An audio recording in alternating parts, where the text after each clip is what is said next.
Magandang umaga, ngayon po'y araw ng Sabado, December 16, 2023.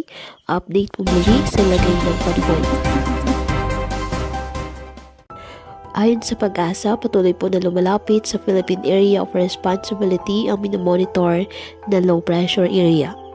Inaasahang papasok ng ating Philippine Area of Responsibility ngayong araw ayon sa ahensya.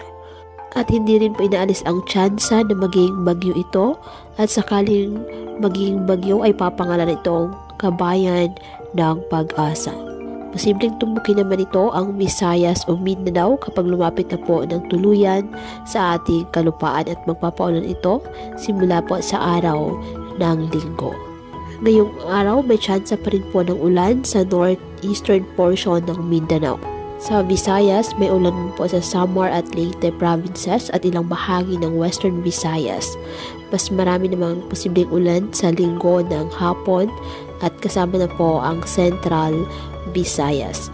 Sa Luzon, umaga pa lamang ay mataas na po ang tsansa ng heavy to intense rains sa Aurora at Quezon.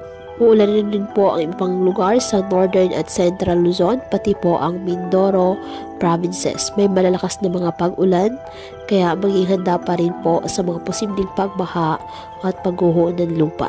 May tsansa rin ng ulan sa Metro Manila, lalo na po sa hapon. Kaya patuloy po na pinag-iingat ang ating mga kababayan sa banta pa rin ng mga pagbaha at pagguho ng lupa at ugaliin po na magdala palagi ng payong o kahit anong panangga sa ulan o di ka naman sa init ng araw kapag lalabas ng ating mga tahanan. At yan po muna ang update sa lagay ng panahon ngayong araw.